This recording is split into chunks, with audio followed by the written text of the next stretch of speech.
even though we will most definitely be talking about stereotypes.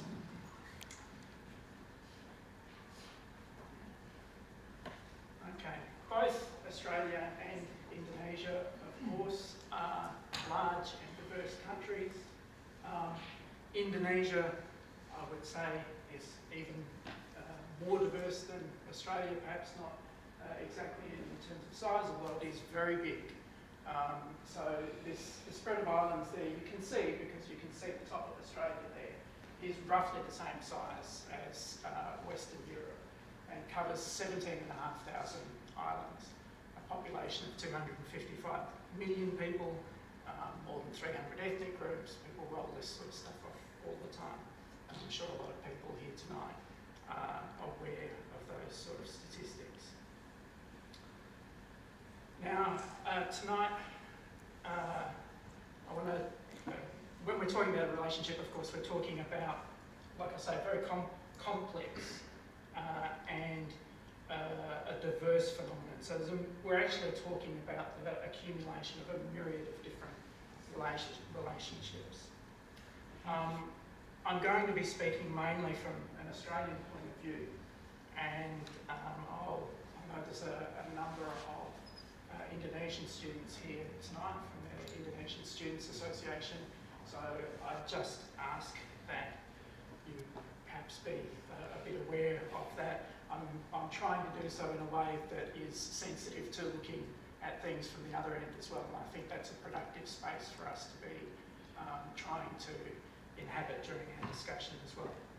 So in the spirit of friendship and in that spirit of solidarity, sorry, I'm going to walk away from the microphone just yet. I'd like to say a few words in Indonesian. So pertama-tama saya mengucapkan terima kasih kepada teman-teman Indonesia yang datang malam ini, dan saya persilakan teman-teman nanti dalam diskusi dan dalam sesi tanya jawab pakailah bahasa Indonesia. Kami juga sediakan ringkasan dalam bahasa Indonesia, ringkasan dari kuliah ini. I was just saying that in that spirit of friendship, we've prepared a summary of today's paper in Indonesian, and which is up in the top right-hand corner if you haven't already got one. And we invite people to speak in whatever language they feel comfortable with in the question and answer and discussion later on. It might also be worthwhile saying at the very beginning that even though we framed this around the executions and the aftermath of the executions, our topic is the relationship between Indonesia and Australia and not the details of the cases of Andrew Chan and Myuran Sukumaran. Although I certainly wouldn't want to rule that out as a topic of discussion later on.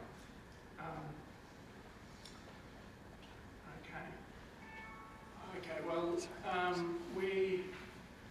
as I said, we don't want to reduce the relationship to stereotypes, but I would like people to think for a moment about things that they associate with Indonesia. I'm going to ask the Indonesians to do the opposite for Australia, by the way. I can remember when I first went to Indonesia. I first went to Indonesia as an exchange student, and I was assigned Indonesia. I didn't choose Indonesia. Indonesia chose me. And when I got given the assignment of going to Indonesia, I suddenly realised there was this big blurry area to the north of Australia that I hadn't really thought about. And I think that can be the case for a lot of us, even amongst very well-educated Australians. So I want you to list in your head, not necessarily on paper, two things that you personally associate with Indonesia, and two things that you think outside there on the street people normally associate with Indonesia, whether that's something you picked up from the mass media or whatever. For the Indonesians here, I might try and turn this mic on just a little bit.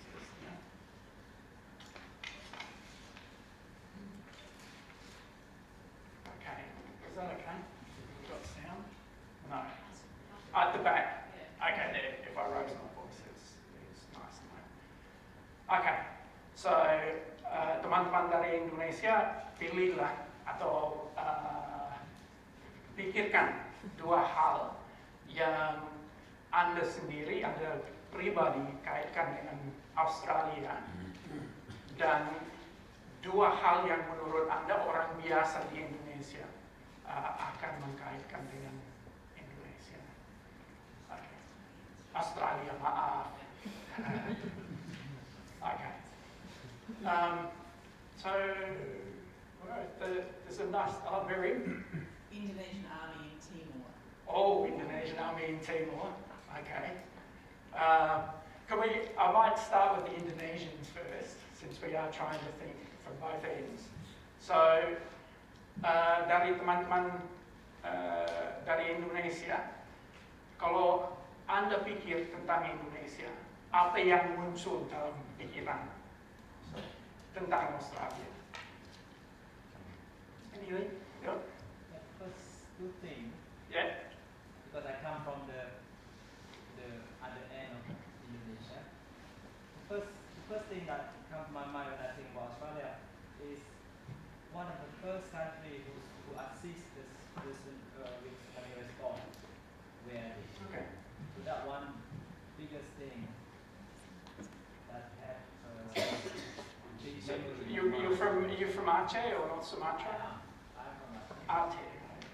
So that one thing. And secondly, when I think about Australia, is conflict pass.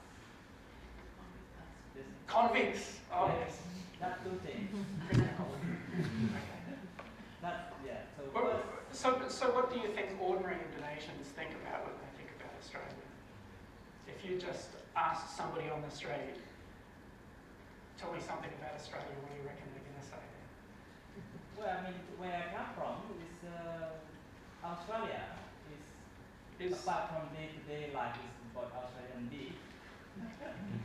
But the biggest thing among people there actually is about the tsunami response. Yeah, well, it's very interesting. It shows that that aid has a very positive impact, particularly, I would say, obviously, in Aceh and on Sumatra.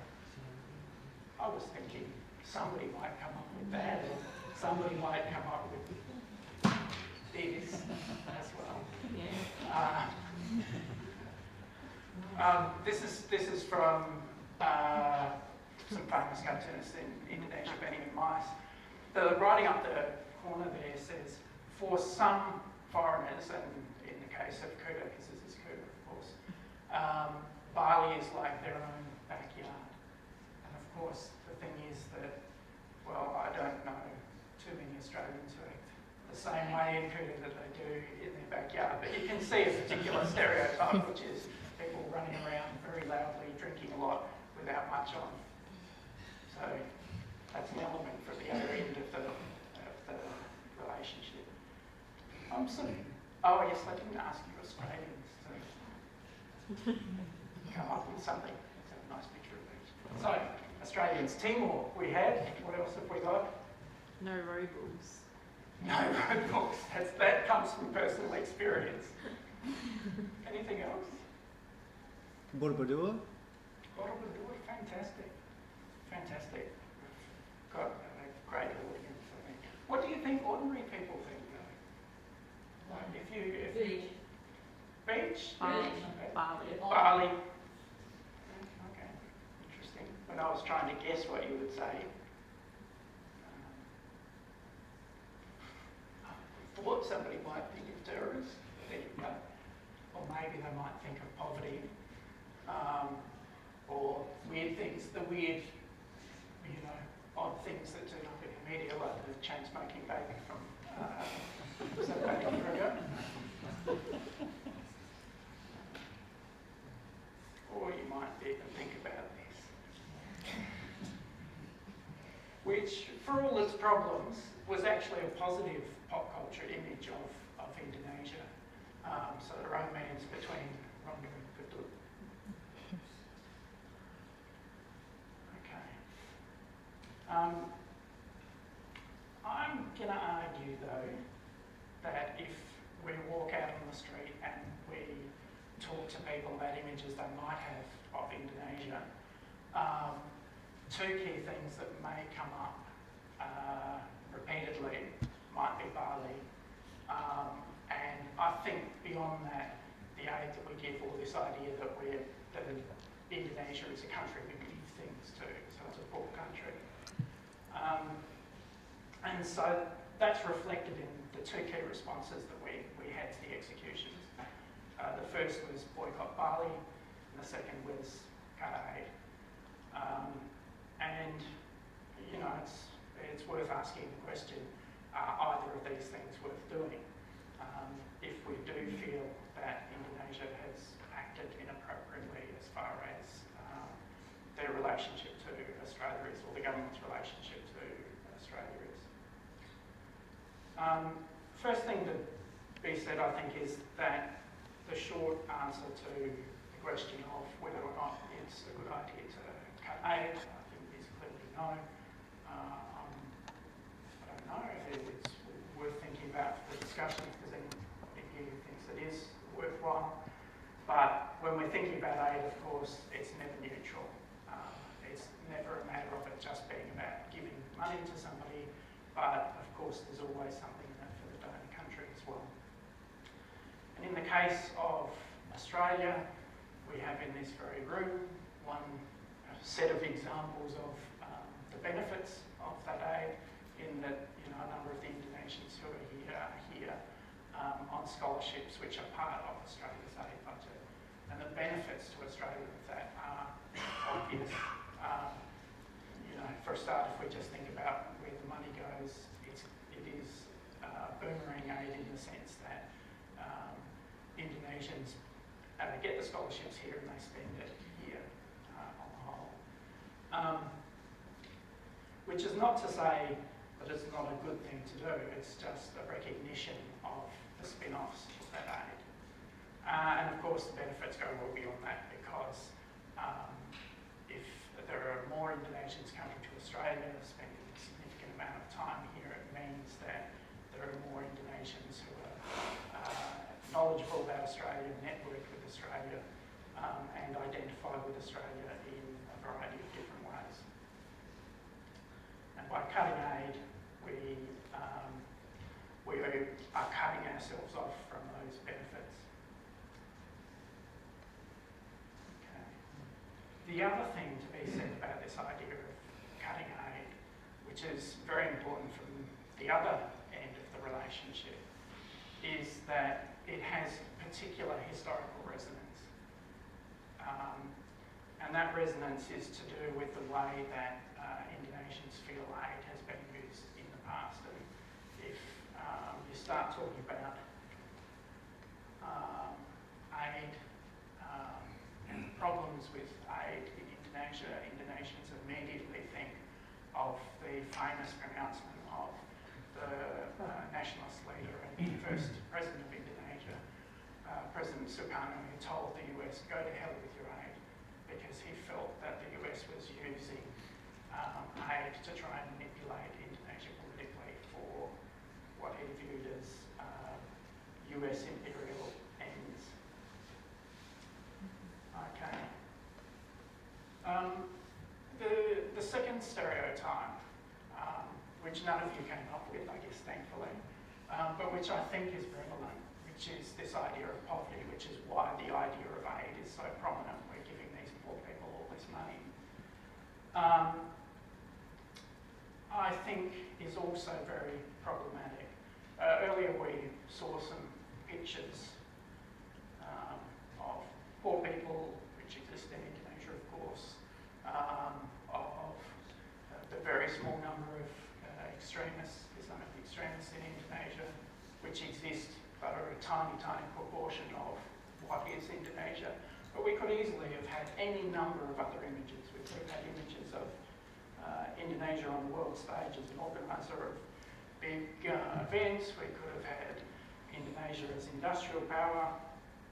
And by the way, one of the big exports or imports to Tasmania from Indonesia in recent years has been heavy equipment. I think that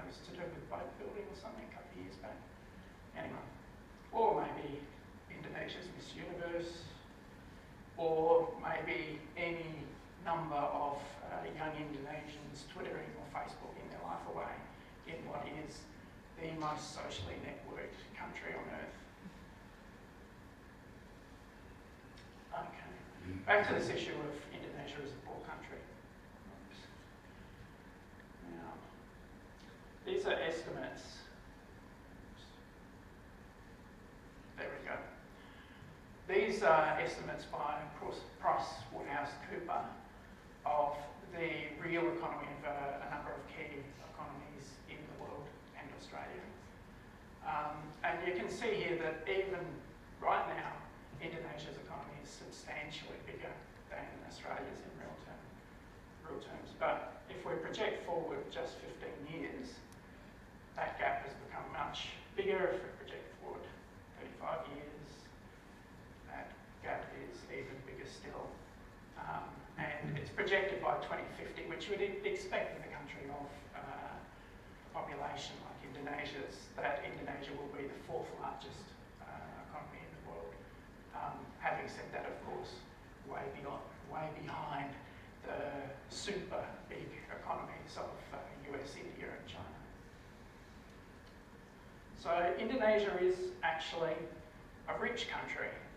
It's a rich country that has a number of poor people, like most countries in the world have poor people, to a greater or lesser extent, but it's also a country which has a lot of wealth. And so therefore is not, as perhaps some people imagine, this poor Pacific country that if we cut off their aid, the economy is going to collapse.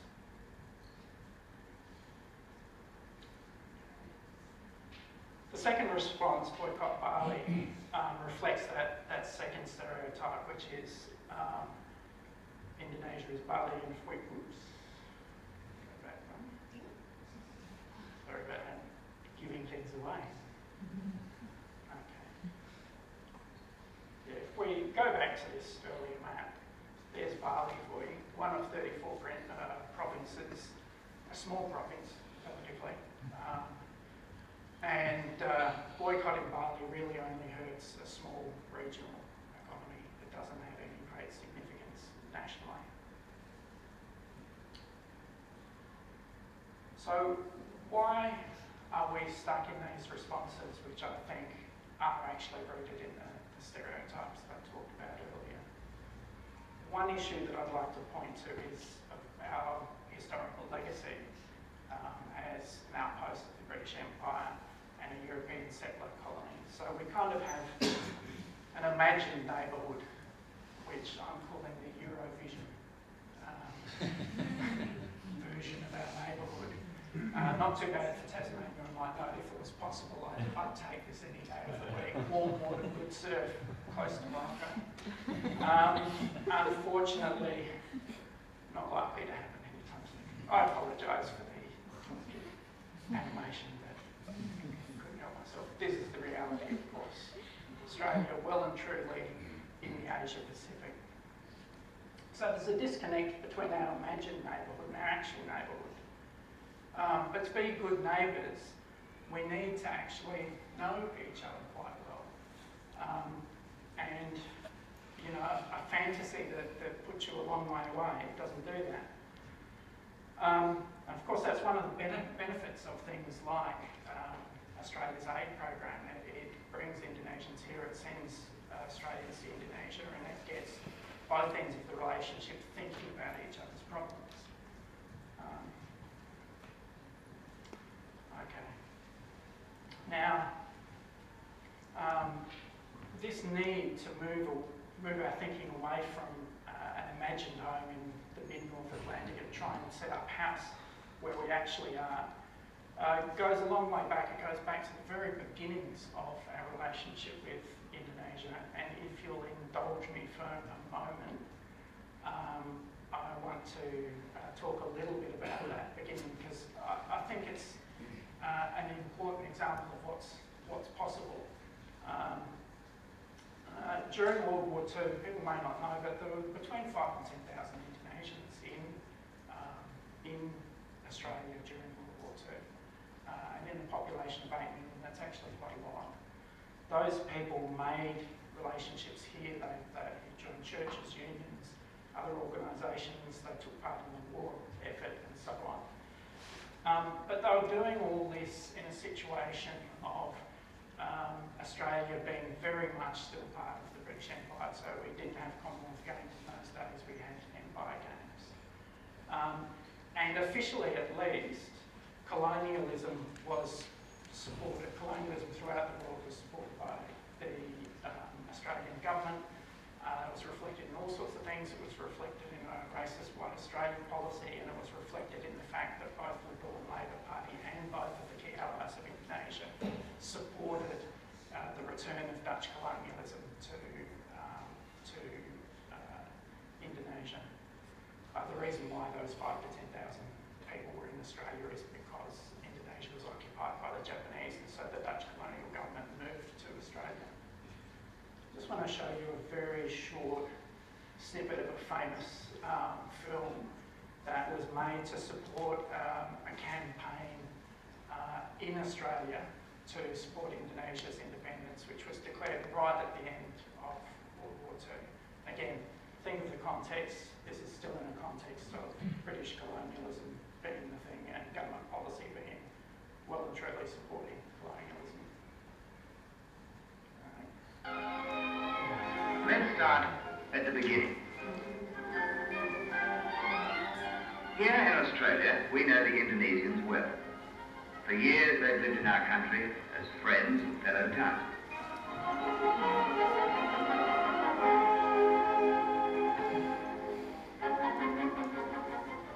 The women learned the names of our vegetables. And mothers found that children were much the same in any language. They were the Indonesian soldiers and seamen. Our boys knew them as good fighters against the common enemy, Japan.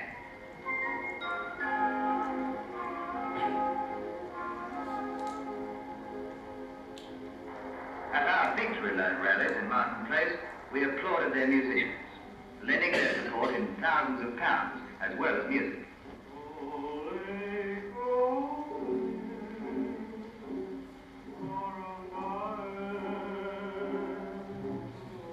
We liked their old Indonesian folk song, even if we didn't understand the words.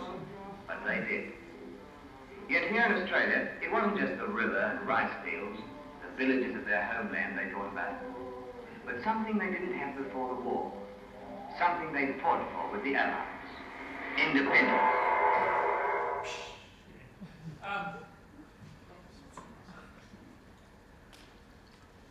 So you can see there, I mean, in lots of ways it's a very dated film and you'd expect that. This is 70 years old now.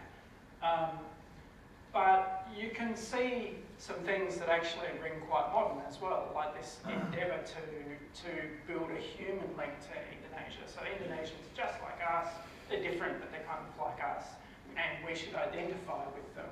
They do things for us, we do things for them. So it's actually quite an equal imagining of the relationship between Indonesia and Australia. I might say that campaign was massive and completely turned around government policy, and also I think turned around many people's views of Australia's place in the world and of Asia. Give you an example, I'll give you a couple of examples if I can.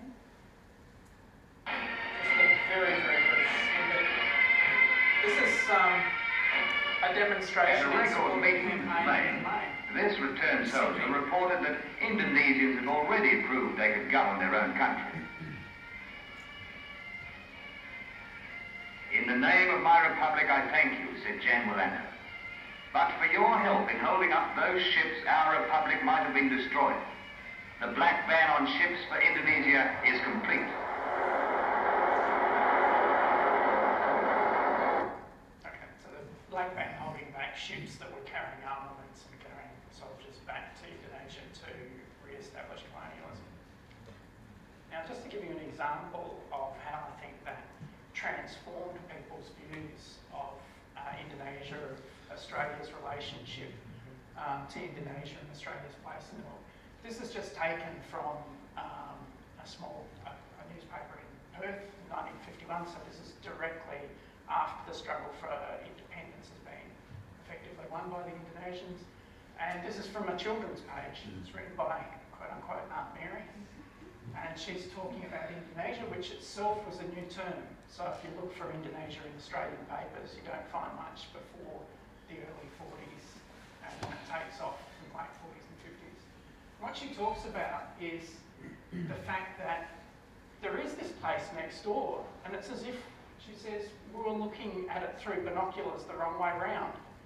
It was actually right next door, but we thought it was a long way away and that it was strange.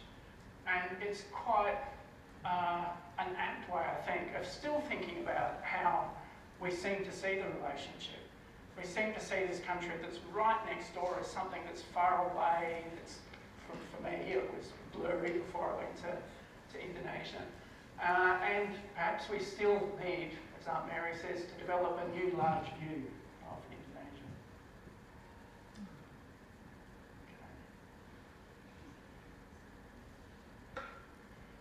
So, what can we do to bridge this gap between where we actually are and our imagined location? And the reason why we have that gap, of course, is, well, the distance geographically mightn't be much, but in some ways, culturally and historically, the gap is quite large. I'd say one key starting point would be improving our knowledge of Indonesia. And I think that surely starts, and this is me beating my drum, starts with Indonesian Language and Indonesian Studies education. Unfortunately, all levels of Indonesian language and Indonesian studies education in Australia has been in crisis for some time now.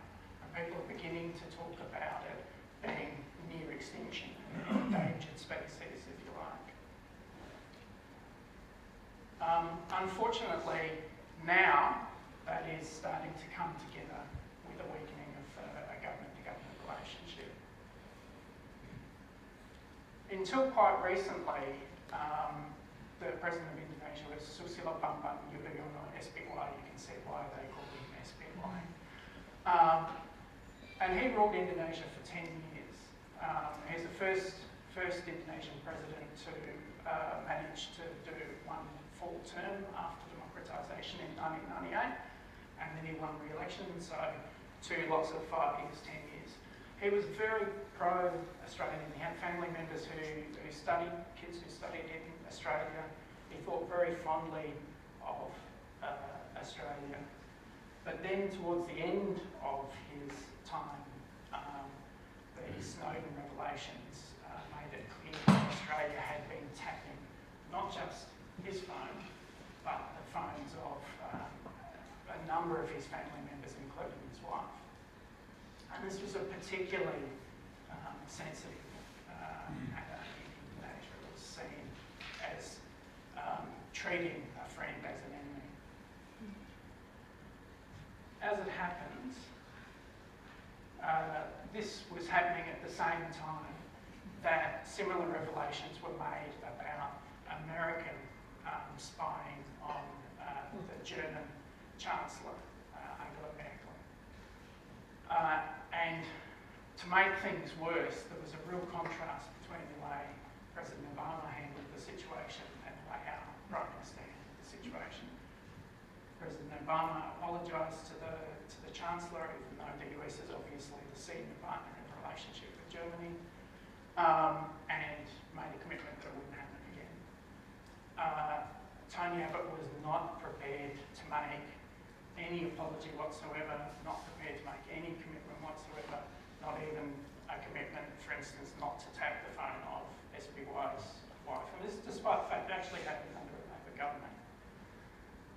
It's David Pope's take on his response. Obviously people don't watch Jamie. Okay, and this was SBY's tweet, and it's quite amazing that he felt so moved that he actually tweeted about it. For the Indonesians here, or anybody who speaks Indonesian, I would translate that as sakitnya tuh di sini. It's very good. Famous dangdut song. Okay. Now, we have a new president. He's quite different from SBY. He comes from a business background, he comes from a regional background. He's not a person who's that interested in foreign affairs. He's not a person with any links to Australia. He, and it seems many other people in the political elite in Indonesia, have drawn the conclusion that maybe Australia isn't that much of a friend. Maybe it's not worth putting yourself out there that much for Australia. And you can see that in his response to the eventual, both the threat of and the cut stay. He basically said, Hak Australia potong bantuan, so it's the right of Australia to cut aid. Masa mau nangis, why shed it to you? Which is kind of a yeah, whatever response. No skin off my nose.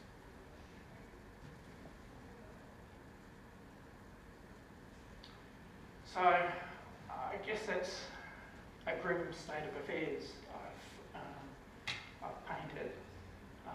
So, I'll leave you with a little bit of a happy picture.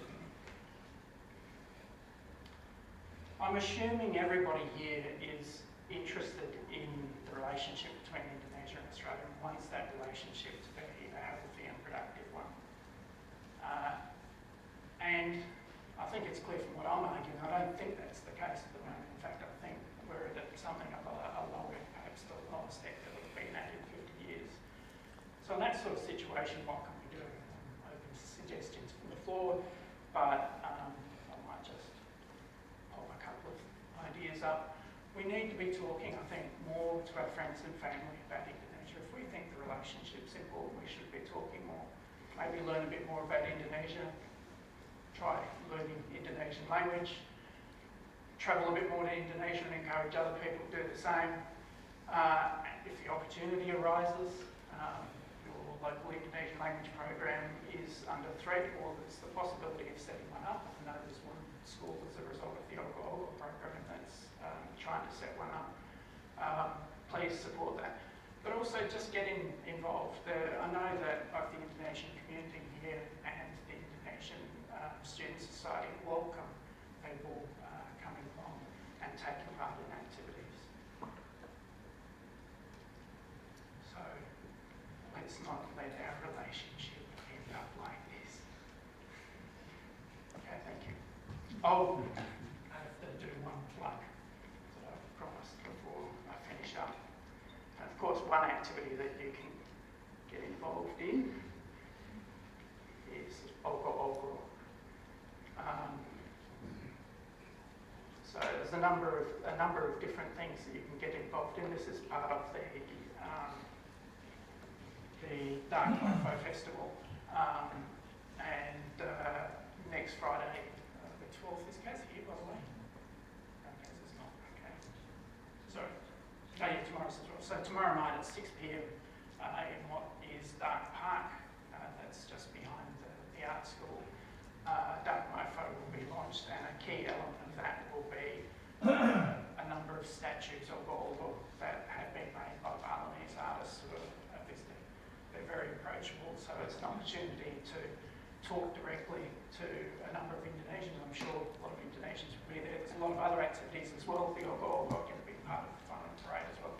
It's all on